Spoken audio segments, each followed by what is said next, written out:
Namaste everyone. I'm very happy to share with you बहुत खुशी का समाचार है कि आज हम बरातुल्ला जो यूनिवर्सिटी है वहाँ के वाइस चांसलर मिस्टर राव यहाँ आए हैं। उनके साथ हम MOU करने जा रहे हैं, memorandum of understanding between us, कि हम सभी स्टूडेंट्स को ट्रेन करेंगे ध्यान में और आइडियल लाइफ कैसा हो सकता है। हम जानते हैं कि माई फिजिकल बॉडी जो है, भौतिक शरीर, वो तो अपनी जेनेटिक लॉस से एक लिमिटेशंस में आ जाता है, जिसको जेनेटिक प्रीडिस्पोजिशन कहते हैं। जो 5 फीट 5 ऊंचाई होने वाली है वो 5 फुट 5 ही रहेगा। थोड़ी कोशिश करने से 5.5.5 नहीं तो 5.6 हो सकता है, लेकिन 6 फुट तो कभी नहीं हो सकता है। ये जेनेटिकली कंट्रोल्ड है फिजिकल बॉडी। दूसरा शरीर देखा जाए, स्थूल शरीर की तो बात हो गई, अभी आएगी बात सूक्ष्म शरीर की, जो मन, विचार, बुद्धि, अहंकार से बना है। उसका विकास, उसमें फ्रीडम है। किसान का बेटा PhD कर सकता है, रिक्शा पुलर का लड़का डॉक्टर बन सकता है, लेकिन सभी लोग आइंस्टाइन तो नहीं बन सकते। मेंटल सूक्ष्म शरीर में भी थोड़ा लिमिटेशन तो है ही है। जब हम कारण शरीर की बात करते हैं, आत्मा की, और कुछ लिमिटेशन ही नहीं है। वहां अपनी ग्रोथ, अपना विकास असीमित हो सकता है, लेकिन हम उल्टा धंधा करते हैं। जहां हमारा विकास लिमिटेड है, वहां हमारी सब कोशिशें होती है, biceps and 6 packs and all that, उसके लिए बहुत कोशिश करते हैं। लेकिन जहां हमारी इन्फिनिट पॉसिबिलिटीज है, असीमित पॉसिबिलिटी है आगे बढ़ने की आध्यात्मिकता में, वहाँ 1 मिनट के, आधा मिनट के लिए भी उस दिशा में हमारी सोच, हमारा इंटरेस्ट नहीं जाता, तो कैसे आगे बढ़ेंगे? जो मूलभूत है, जिनके आधार बिना हम जी भी नहीं सकते, उनके विकास के लिए हम कुछ नहीं कर पाते हैं।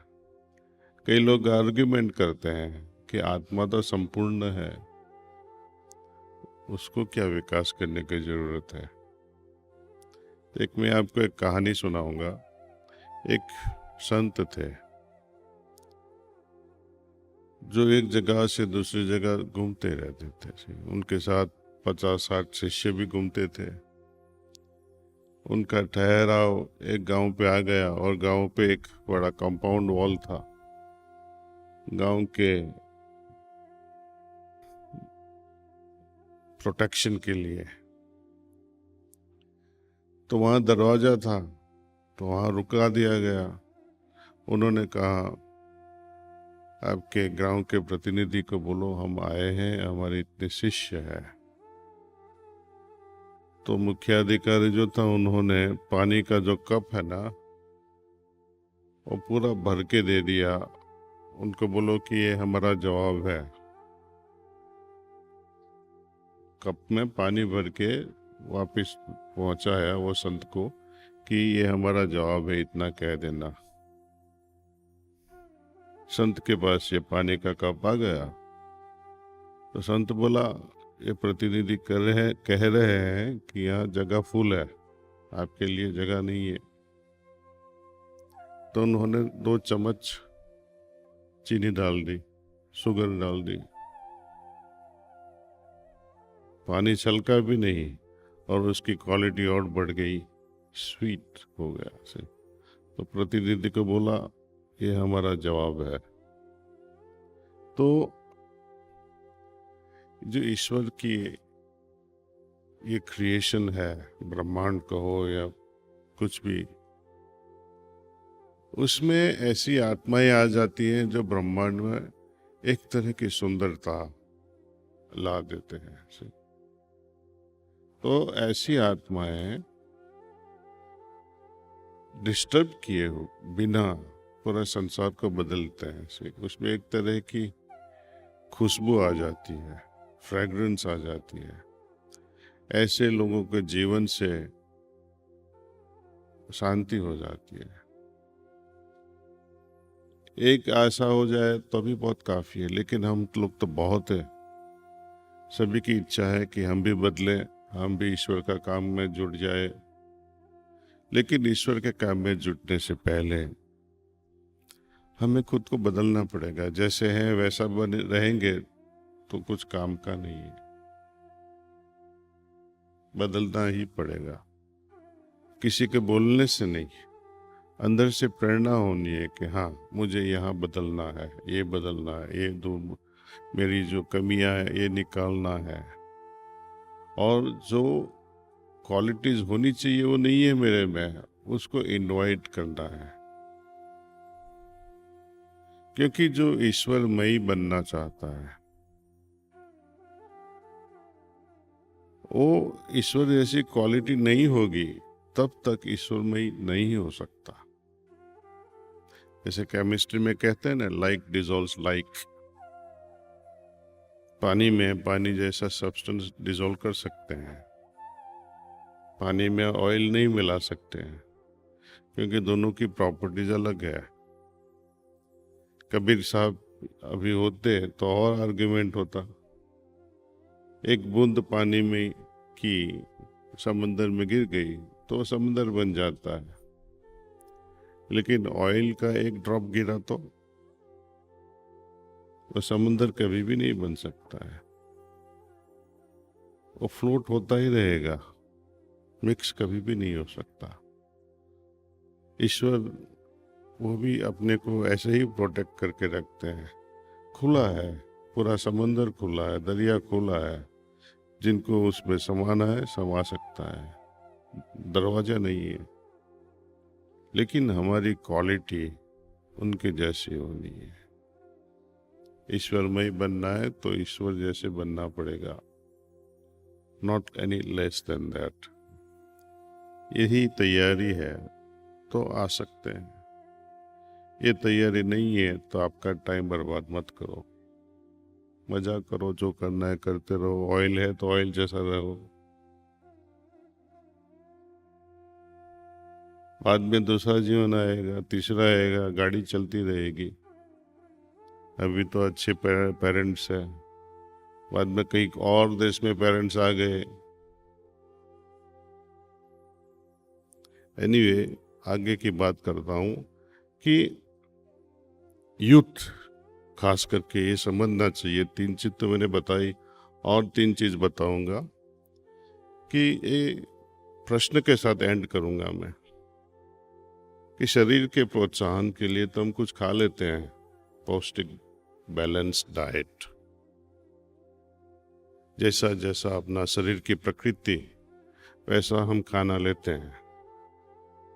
प्रकृति कैसे वही पता नहीं हमें, तो खाना ऐसा होना चाहिए जैसी जैसी अपनी प्रकृति। लेकिन जो मिला सामने धड़ांग धड़ांग खा लेते हैं ऐसे। छोटे बच्चे ही नहीं, बूढ़े लोग भी अपनी प्रकृति को जाने बिना जो आया खाया करते हैं, जो आया कर लेते हैं। अभी तक आप देखो, जो भी काम किया हमने खुद के विचारों से किया, इम्पल्सेस, रिएक्शंस, उससे ही किया।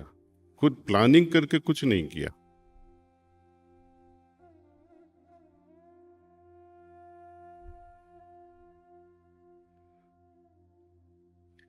दूसरा लेवल जो जो शरीर है, जैसे हमने बताया स्थूल, सूक्ष्म और कारण शरीर, उनमें लिमिटेशंस के बारे में मैंने बताया। अभी ये तीनों शरीर के हम न्यूट्रिशन कैसे कर से।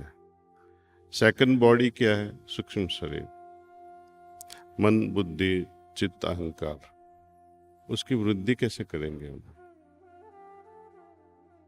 पढ़ाई लिखाई करेंगे, एक अपने बुजुर्गों से बातचीत करेंगे, उनसे कुछ सीखेंगे। आपके पास टाइम है बुजुर्गों के साथ बात करने का? पूछो अपने को, उनके पाँव के नीचे बैठ के कुछ सीखना है, सीखने का टाइम है।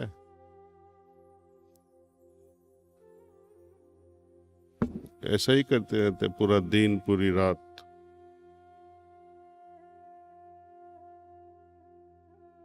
तो कब सीखेंगे? तो हमारी जो विकास होता है मनस, बुद्धि, चित्त और अहंकार का, वो नहीं हो पाता है ढंग से। और जो थर्ड शरीर है, कारण शरीर के, जिनके कारण हम सब जिंदा है, जीवित है, वो आत्मन है। उसको आगे कैसे बढ़ाए, उसकी वृद्धि कैसे करें? तो ये प्रश्न को छोड़ के मैं अपनी बात बंद करता हूँ।